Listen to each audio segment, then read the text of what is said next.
Agradecemos a presença de todos e lembramos que a sala deve ser esvaziada após o final de cada painel. Lembrem-se de levar todos os seus pertences.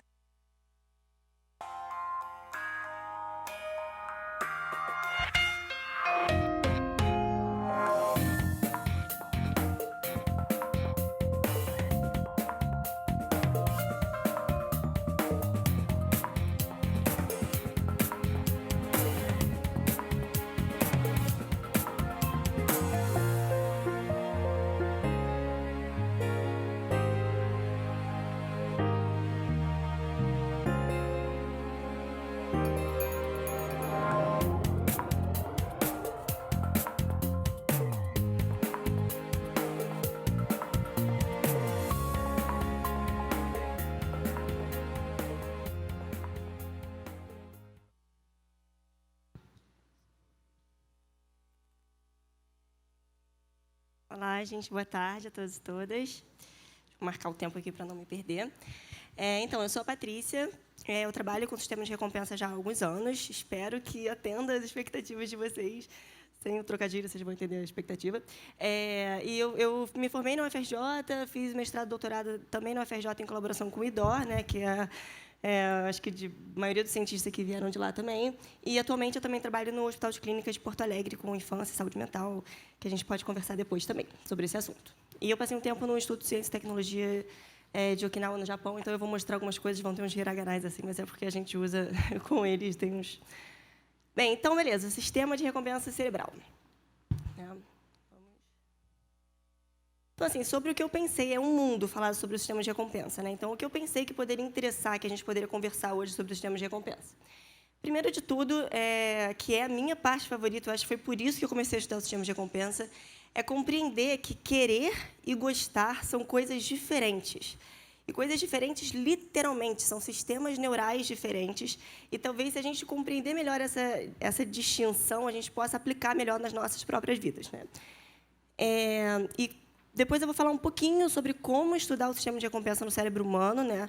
Quando eu comecei a estudar, tinham muitos estudos em animais, e eu sempre ficava incomodada, assim, porque, pô, como você está falando que o rato ali comendo é a mesma coisa que eu comendo, né? Ou então, assim, tinha os estudos de alcoolismo com ratos que tentavam fazer uns experimentos de alcoolismo social. E, tipo, mas como? Eles ficam na gaiola ali se reunindo, tomando uma cervejinha, não existe. Então, é diferente, né?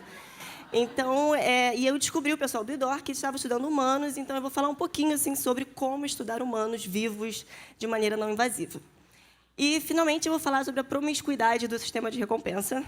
Novo trocadilho, mas a ideia é que esse sistema ele responde a várias recompensas, né? Vários tipos de recompensas são baseadas no mesmo sistema neural. Então, em princípio, você pode trocar uma pela outra. É um sistema que não parece muito específico. E até em animais você via muito isso, né? Se não tem uma, eles vão correndo para a outra. Açúcar, drogas, eles misturam tudo. E a gente também, em algum nível, e também tentar usar isso a nosso favor com esse conhecimento. E aí, de vez em quando, eu vou fazer algumas coisas com implicações para a saúde mental, que são meio conselhos, assim, mas que todos baseados em estudos também que têm visto como a saúde mental se relaciona com o processamento de recompensa. Bem, então eu coloquei o Homer, eu sou mais do South Park, mas esse exemplo é bom, que o processamento de recompensa ocorre em uma fase antecipatória e uma fase consumatória. Então, uma coisa é você olhar e desejar alguma coisa, no caso, a comida, né? A comida é o melhor exemplo, porque todos, pelo menos nessa sala, comem todos os dias, então a relação com a comida é bem próxima. E a fase consumatória, que é onde, de fato, você consome, tem um comportamento associado, tem um prazer associado. Na fase antecipatória, não existe prazer associado ainda. O prazer vem na fase consumatória e, idealmente, essas fases interagem. Quanto mais prazer você extrai de um determinado comportamento, mais você vai querer esse comportamento. Essa relação entre as pistas, né, que seria a rosquinha, a imagem de alguma coisa, e o comportamento é bem conhecida. Então, esse é aquele experimento clássico, se vocês não ouviram ainda, vamos lá novamente, que a ideia é que você mostra, por exemplo, uma comida e o cachorro saliva. Depois, você associa a comida ao sino, o cachorro saliva. Depois de várias associações, só de ouvir o sino, o cachorro vai salivar. Então, você transfere a resposta inicialmente associada com a recompensa para estímulos neutros, como uma campainha. O exemplo mais comum para humanos talvez seja a própria campainha, na época do colégio, assim, quando tocava a campainha, era aquele imediatismo da recompensa social, alimentar, né, exercício, tudo que acontecia junto, você já fica mais arousal por um... Mas também tem vários outros exemplos, olfativas, visuais, que a gente pode... Eu vou até usar hoje como exemplo. E essa ideia de você pegar um símbolo que inicialmente é neutro, como esse M amarelo meio esquisito, e associar com alguma coisa imediatamente, é uma coisa que o nosso cérebro, nós fazemos diariamente. E alguns indivíduos têm uma extensa linha de pesquisa nesse sentido, que mostra que alguns indivíduos, né, humanos e outros animais não humanos, são mais sensíveis a pistas de recompensa. Então, essa mesma pista vai estimular a fome em mais gente do que em outras, né? Em algumas pessoas mais do que em outras. E é isso que nos interessa, assim, em parte, né? De onde vem essa variabilidade individual, como ela se expressa e qual a relação disso com o bem-estar. Eu coloquei essa imagenzinha mais para ter um cérebro no início, assim, mas também para dar uma ideia do sistema de recompensa a nível cerebral, né? Então, tem umas regiões aqui corticais, que são mais exteriores, tem umas regiões mais internas, que a gente chama de subcorticais. Todas elas interagem em circuitos, tá? Então, as regiões lá de dentro se comunicam com as regiões lá de fora. Mas, assim, eu vou mostrar essa outra figura, não se assustem, ela é feia mesmo, mostrando que essa era uma visão da, sei lá, 2000 e pouco, né? Então, cada vez se encontrando que esse sistema é mais extenso, não só no próprio cérebro, mas, por exemplo, recentemente descobriram que o intestino tem projeções diretas. Se fala muito da microbiota agora, né, e tal, mas se descobriram que o intestino, que é muito inervado por neurônios, ele tem projeções diretas para o sistema de recompensa do cérebro, principalmente para o estriado ventral, que é essa regiãozinha aqui de dentro, que eu vou mostrar nas ressonâncias que a gente faz. Então, tentar entender esse sistema é tentar entender, de alguma forma, como essas regiões cerebrais respondem aos estímulos de recompensa. E eu falei das pistas, né? Por que estudar as pistas? Inicialmente, você pensa, você também pode estudar a fase de recebimento. Tem pessoas que, literalmente, estudam sexo dentro da ressonância magnética. Tem os estudos com isso dentro da máquina. Essa seria a fase consumatória. Por que eu e o laboratório, de modo geral, tem se interessado tanto por estudar as pistas de recompensa? A gente acredita que isso reflita o querer, né? O quanto a pessoa quer as coisas. E eu vou mostrar alguns exemplos disso. Então, assim, a primeira coisa, até a década de 90, todo mundo acreditava muito que o querer e o gostar iam juntos, porque faz sentido. Você comeu, você gostou, você vai buscar de novo. É um mecanismo de sobrevivência. O sexo, você precisa dele para se reproduzir. Então, ele vai ser legal, você vai fazer de novo, a espécie vai para frente. E esse é o loop natural das coisas. Só que ninguém entendia muito, até esse cara aqui, e outros, né, óbvio, e outras, também teve cientistas mulheres fazendo, demonstrarem que esses sistemas são separados. Então, qual a ideia? Nessa época, não se entendia muito bem como o abuso de substâncias alterava essa questão. Por exemplo, tem bem demonstrado que quanto mais você consome uma determinada substância, menos você parece gostar. Isso vale também para excesso de chocolate, excesso de qualquer coisa. Você gosta cada vez menos e quer cada vez mais. Então, nem sempre eles andam juntos. E ninguém entendia muito bem, poxa, mas como você pode estar gostando menos e querendo mais se o sistema é o mesmo? Eles descobriram que não é o mesmo.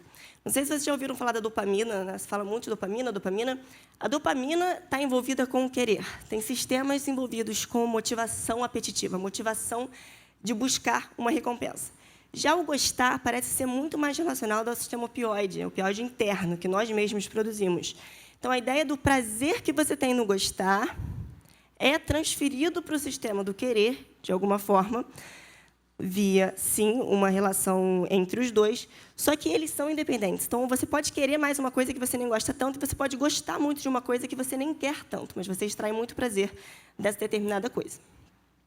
Essa é uma distinção muito, muito, muito importante, é uma distinção interessante para você pensar, às vezes, no comportamento do dia a dia, né? Tem coisas, por exemplo, cigarro. Alguém realmente gosta do gosto do cigarro? Alguém realmente, sei lá, bingos? Não sei se agora foi proibido, mas assim, as pessoas ficam... Não sei se realmente tem o prazer ali. É muito o querer, querer, querer, e não tanto, talvez, o prazer extraído. E uma coisa que parece ser evidente, isso aqui é uma coisa, sei lá, você pode pegar as filosofias muito antigas e atualmente, se você quer menos e você extrai mais prazer da situação querendo menos, isso parece ter uma relação positiva com a saúde mental. Uma outra questão também entre pistas e recompensas é que, se você coloca muita expectativa numa recompensa, você responde muito a pistas de recompensas, e isso tem uma relação ruim para a frustração, por exemplo. Transtornos de irritabilidade, principalmente transtornos de irritabilidade na infância e transtornos de humor na idade adulta, como depressão e ansiedade, tem uma relação muito grande com as pistas e recebimento de recompensa. Você coloca toda a sua energia, assim, eu falei a dopamina, com as pistas, que quando vem o desfecho, você pode ficar frustrado, porque não foi tão bom quanto você fez a expectativa, ou ainda não veio a recompensa. Isso acontece frequentemente, a gente quer muito uma coisa e isso não vem, e como nós lidamos com isso tem muito a ver com a nossa saúde mental. E uma outra coisa também que eu falei na quarta-feira, que a gente estava discutindo aqui, né, o marshmallow, se você come um agora ou espera um pouquinho e come 2 depois, que é um teste feito com crianças, tem também estudos mostrando que a sua capacidade de esperar entre o momento que você viu o chocolate, o momento que você vai comer esse chocolate, é bom. Você tem que conseguir esperar por gratificações. Esperar gratificações imediatas o tempo todo é garantia de frustração e de transtornos de irritabilidade também. Bem, então, mas como a gente está falando tudo isso, né? Como a gente estuda a recompensa no cérebro humano das pessoas acordadas sem métodos invasivos? Então, essa é uma máquina, a máquina antiga até lá do IDOR, mas eu trouxe porque foi onde a gente fez os experimentos.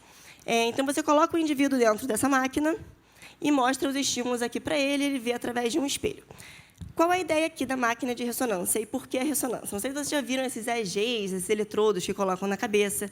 Não acreditem muito se falarem que as pessoas conseguem fazer muita coisa com isso. O problema do EEG é que você não consegue ver, você não consegue saber de onde vem o sinal, de qual região do cérebro está vindo esse sinal. Por causa do crânio, o sinal vem totalmente distribuído e, geralmente, você só consegue captar regiões muito superficiais. Então, como eu mostrei antes, tem regiões superficiais, mas as regiões mais profundas do cérebro parecem ser muito relacionadas com o processamento de recompensa. Então, a recompensa é uma forma que a gente tem de estudar essas regiões mais internas, né, essas regiões subcorticais do cérebro.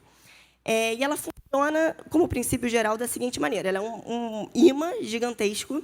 Você entra dentro dela e, pelos princípios físicos dela, você consegue medir a concentração de oxigênio em um determinado lugar do cérebro. Então, você consegue saber, quando eu estou mostrando essa imagem de comida, essas regiões aqui estão recrutando mais oxigênio, que é uma medida indireta que elas estão funcionando mais. Basicamente isso. Então, beleza, simulando pistas de recompensa. Uma recompensa muito comum que a gente usa na ressonância é a monetária, financeira. Porque, bem, é uma recompensa que não depende do nível de saciedade do organismo, por exemplo, nem de ciclo menstrual, sexo, nada disso. Você consegue fazer com todo mundo e todo mundo vai ter um nível basal parecido. Ela é uma recompensa que você consegue mudar a magnitude. Você pode dar 5, 10, R$2 para o sujeito a cada evento dentro da máquina. E você consegue também fazer com que o sujeito perca e ganhe coisas. Então, você consegue manipular bem essas variáveis para entender como o cérebro funciona, antecipando o recebimento de uma recompensa e recebendo a recompensa de fato. Então, isso aqui foi um dos experimentos que a gente fez. Esse símbolo é porque foi com o Instituto de Ciência e Tecnologia de Okinawa. Então, a ideia é que esse símbolo é um símbolo neutro.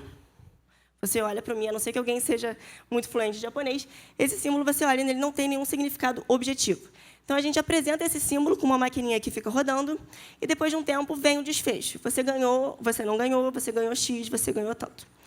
E a pessoa também pode escolher se ela quer continuar jogando a mesma máquina ou a outra máquina, para ver como a recompensa afeta a tomada de decisão. Que é um tópico muito interessante, mas que não vai dar tempo de falar hoje, mas que é um tópico realmente muito estudado também. Esse é um tipo de desenho, eu vou mostrar um resultado que a gente conseguiu com isso. Esse é um outro tipo de desenho. Você pode também associar diferentes pistas a diferentes desfechos, né? A comida é um deles, mas você também pode usar estímulos afiliativos, tem estímulos eróticos, que o nosso laboratório tem usado também. Eu estou mostrando imagens, mas no laboratório agora a gente desenvolveu, né, o Thiago Bortolini, que falou aqui também, acho que vai falar de novo, desenvolveu também uns vídeos. Então, tem vídeos, literalmente, de pessoas comendo, de pessoas fazendo sexo, de pessoas se abraçando, de pessoas em festas. E a gente tenta ver quais os correlatos neurais, não só de assistir a esses vídeos, mas de antecipar que esses vídeos estão chegando. Tem várias coisas. Tem pessoas que usam também, isso a gente nunca fez, que usam um pouquinho tipo um algodão com sabores doces ou salgados, e tentam ver quais regiões do cérebro respondem a doce, dão um pedacinho de chocolate na pessoa lá totalmente parada. Então, tem várias formas de estudar, a gente tem usado essa forma mais visual. Bem, uma das coisas que a gente viu, que eu acho que é o gancho para a terceira parte que eu quero falar hoje, não só que realmente as pessoas diferem muito enquanto elas respondem a pistas e aos desfechos, diferem muito. Isso tem a ver com psicopatologias. Uma das que a gente tem estudado é o déficit de atenção em adultos, que geralmente tem uma relação com recompensas imediatas, né? As pessoas têm uma necessidade de recompensas imediatas e contingentes muito grande, então você tem que ser recompensado sempre e imediatamente. Então, geralmente, pessoas que têm esse traço um pouco maior, tanto de desatenção e de impulsividade, têm uma maior resposta às pistas, mas a recompensa parece que eles nem ligam mais, eles já transferiram tanto para a pista, você já ficou tão animado que ia chegar a recompensa, que quando ela chega, você já fez essa transferência. E o oposto a gente também vê, pessoas que não respondem tanto à pista, mas que respondem muito ao recebimento. Elas não fazem muito bem a associação, mas elas só querem a recompensa mesmo, elas não estão nem aí para as pistas que estão vindo, elas só querem receber logo a recompensa. Isso também tem uma associação ruim com saúde mental. Mas, nesse caso aqui, o que a gente viu, que começa a falar um pouco sobre a promiscuidade desse sistema, é que a resposta a essa pista aqui, que é uma pista totalmente não relacionada com comida, é uma pista que indica o recebimento de uma recompensa financeira, ela também é associada com um comportamento que todos fazem todo dia, que é comer. Comer descontroladamente, mais especificamente. Então, a gente tem umas medidas que as pessoas relatam o quanto elas comem, e a gente viu que o quão mais ativo o estriado estava para as pistas de recompensa, maior era a chance dessa pessoa abusar um pouco da comida no dia a dia. Não de uma maneira patológica, abusar levemente da comida, comer mais do que ela deveria. Então, esse foi um primeiro indício para isso. E aí a gente começou a ver, e tem vários estudos que encontram a mesma coisa. A sensibilidade à recompensa monetária, né, que é um tipo de recompensa totalmente abstrata dentro da máquina. A pessoa, às vezes, está ganhando pontos, ela nem está ganhando dinheiro de verdade, mas você está vendo o quanto ela antecipa ganhar, de modo geral, se relaciona com os alimentares, como a gente mesmo viu, com estímulos eróticos, com estímulos sociais. E estímulos sociais podem ser tanto fotos de interações sociais, quanto, muito bem, bom trabalho. Tem vários estudos que trabalham com estímulos sociais de reforço mesmo. Muito bem, você fez um ótimo trabalho, com crianças principalmente. E eles veem que isso é muito mais sensível para algumas pessoas, e que são geralmente as pessoas que também são mais sensíveis a outras recompensas. Isso também se relaciona com o uso de substâncias, não abuso de substâncias, com o uso de substâncias. Pessoas que são mais sensíveis a pistas de recompensa também acabam experimentando mais substâncias. E aí vem, acho que um primeiro devaneio assim, que a gente fez, mas de devaneios baseados em dados, que é, bem, se esse sistema é totalmente... não totalmente, mas ele é promíscuo em algum nível, você vê uma recompensa, mas serve qualquer outra, né, em algum nível, não totalmente óbvio, mas você pode concluir que muitas pistas, quanto mais pistas ambientais de recompensa você tiver, mais excessos você vai acabar cometendo, principalmente se você for uma dessas pessoas mais sensíveis a pistas de recompensa. E o que a gente vê hoje, as pistas de recompensa alimentar são absurdas. O Toffoli comentou sobre as pistas de álcool, a propaganda do álcool, que já está, acho que está sofrendo umas outras sanções, mas que era muito mais divulgada. Esse tipo de pista é terrível, porque você vai querer se engajar, principalmente se você for muito sensível, e talvez a recompensa não importe. Poxa, você está querendo afeto? Não tem? Come. Você está querendo, às vezes, está com sede? Come. Você está querendo, não teve date? Come. Então, a comida é a recompensa mais prevalente, assim, pelo menos, para você ter algum nível socioeconômico decente, a comida está sempre ali. Então, ela acaba sendo uma fonte de suprir esse apetite excessivo, que nem seria o apetite alimentar, mas como a comida está ali, você acaba indo para esse apetite. Então, essa ideia da promiscuidade do sistema de recompensa. A gente fez um outro estudo para mostrar, e isso também, essas foram imagens que a gente usou nesse estudo, que a ideia é que ele responde a diferentes recompensas. Então, essa aqui seria uma recompensa afetiva, afiliativa, alimentar e erótica. Então, a ideia era mostrar essas imagens para as pessoas dentro da máquina e ver qual seria a similaridade entre esses sistemas e qual seria a diferença entre esses sistemas.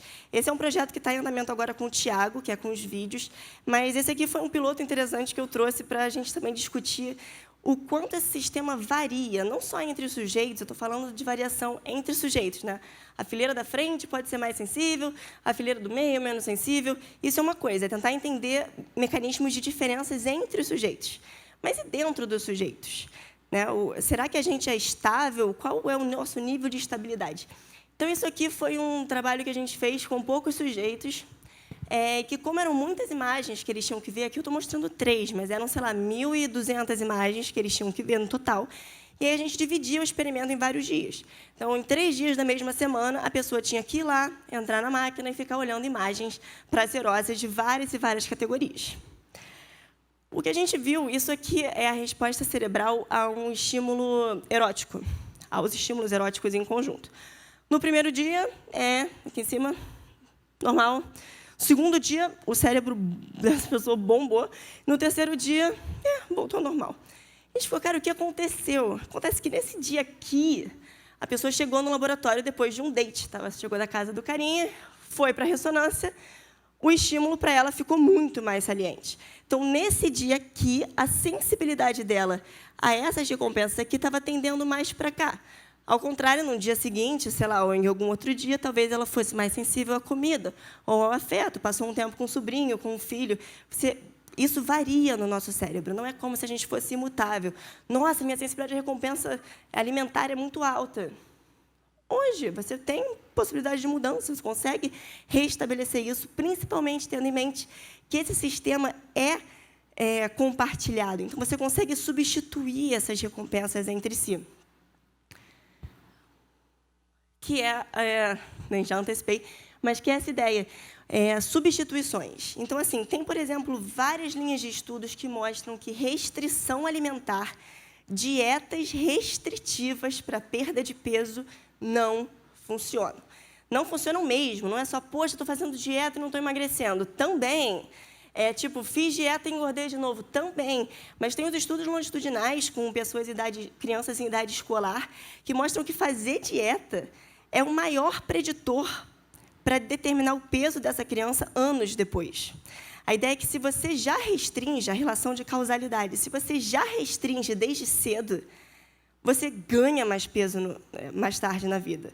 Então, assim, tem algumas explicações para isso. Tem a questão de restrição como realmente alterando seus hormônios de saciedade, mas tem também uma coisa de, se você está comendo por motivos emocionais, e existe toda uma linha de estudo de comer emocional, e você vai restringir o seu comer emocional, é a pior coisa que você pode fazer, porque você está colocando mais componente emocional ainda no seu comer, então, em algum momento, você vai comer mais. Então, mas se você não pode restringir, o que você faz? E esses estudos de restrição são baseados em pessoas de peso normal a um leve sobrepeso. Estudos com obesos mostram que, sim, dietas restritivas severas combinadas a exercício físico funcionam, mas esses estudos de restrição não funcionam, são para aquele peso próximo do normal ao sobrepeso. O que eu faço, então? A restrição não funciona. Substitua. Está com fome. Aquela velha, está com fome, bebe água. Não é bem assim, mas está com fome. Trate a comida como um estímulo um pouco mais social, um pouco mais holístico, por exemplo. A substituição também está por trás, em alguma parte, da redução de danos que foi comentado um pouco mais cedo. Você não adianta só falar, olha, você não pode mais usar essa droga. Isso para drogas pesadas, mas também para drogas mais leves, né? Não adianta, você tem que ter o apoio social, você tem que ter o apoio, tem que ter suporte, tem que ter afeto, tem que ter outras recompensas que te reinsiram nos prazeres, e não só cortar a única que você já tem. Né? Então, assim, eu tenho falado mais de recompensa alimentar, mas isso vale para outros tipos de recompensa também. Tente substituir e não só restringir. Então é isso. A gente falou sobre querer e gostar, recompensa no cérebro humano, querer e gostar sendo coisas diferentes. Então, tentem identificar, quando vocês estiverem querendo alguma coisa, vocês realmente vão gostar? Assim, vocês estão apreciando a experiência sensorial do consumo, ou vocês estavam só querendo mesmo? A recompensa no cérebro humano, a gente falou um pouquinho sobre como estudar, e a promiscuidade e a substituição, que eu acho que são coisas que relacionam também umas com as outras. Esse é o grupo do IDOR, e obrigada. Não sei se tem tempo para a gente fazer alguma pergunta. Acho que não.